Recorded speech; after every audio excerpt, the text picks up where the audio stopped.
부족 문제가 심화되면서 이 헌혈 시 혜택을 늘려야 된다는 목소리가 높아지고 있습니다. 대한적십자사에서는요, 지금 헌혈로 받은 혈액을 대략 10만 원 내외에 이 병원에 판매를 하고 있는데요. 그런데 헌혈자가 받는 것은 고작 5천 원짜리 문화상품권 정도라는 점을 네티즌들이 또 여론이 짚고 있는 겁니다. 때문에 혈액 공급 부족 해소를 위해서라도 헌혈자 혜택을 늘릴 필요가 있다는 건데요. 혈액 부족 문제와 관련해서 이 누리꾼 댓글을 살펴보면 헌혈하는 분들에게 5만 원짜리 상품권을 나눠주면 혈액 부족 금방 해결된다. 또 적십자도 헌혈받은 피를 어차피 병원에 판매해서 수익을 얻는 곳 아니냐. 그렇다면 헌혈할 때 거기에 상응하는 대가를 주면 헌혈 자체가 늘어날 것이라 생각한다. 같이 이 헌혈자에 대한 혜택 확대를 요구하는 댓글이 상당 부분을 차지했습니다.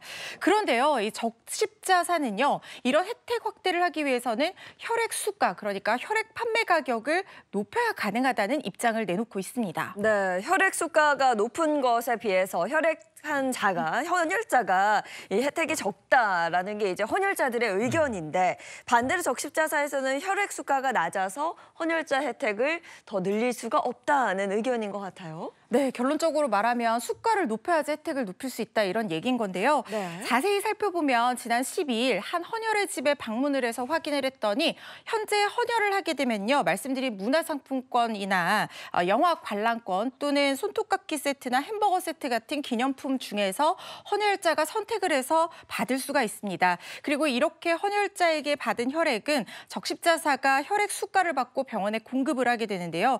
혈액 수가가요, 이 49,840원에서 73만 2,690원이었습니다.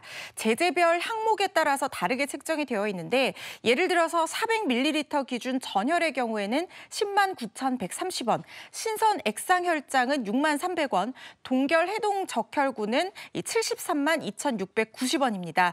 그렇기 때문에 이 혈액 수가를 고려하면 이 혈액 공급자에게 더 혜택을 줘야 되는 것이 아니냐, 이런 주장이 나오고 있는 건데요. 그렇지만 이 적십자사 관계자는 혈액 매매가 법적으로 금지되어 있기 때문에 이런 혜택을 무작정 확대를 할 수 없다는 점을 꼽고 있습니다. 또 혈액 수가가 있기는 하지만 이걸 통해서 확보한 어떤 재원은요, 헌혈의 집 운영을 위한 인건비, 운영비, 임대료 등으로 기념품비 또 이런 것들을 위해서, 헌혈을 위해서 지출을 하고 있는 상황이고, 그런데 지금 재원이 그럼에도 불구하고 부족한 상황이라는 겁니다. 그래서 이렇게 기념품 혜택 확대를 넘어서서 이 안전한 혈액의 안정적인 어떤 공급과 그리고 선진적인 혈액 공급 시스템을 구축하고 실행하기 위해서는 결국에는 혈액 판매 가격을 높여야 된다는 것이 적십자사 의견입니다. 오랜만에 헌혈에 대한 생각을 해보게 됐네요. 네. 예전에 학생 때는 초코땡땡하고 우유하고 헌혈하고 나면 줬는데, 그리고 수업 1시간 빠질 수 있게 해주고 이렇게 했었거든요. 네. 이게 헌혈, 이 피라는 건 환자의 생명하고 직결된 문제이니만큼 이게 해결될 수 있는 제도적인 장치도 보완이 돼야 되겠고요. 자, 다음 이슈 전해주시죠.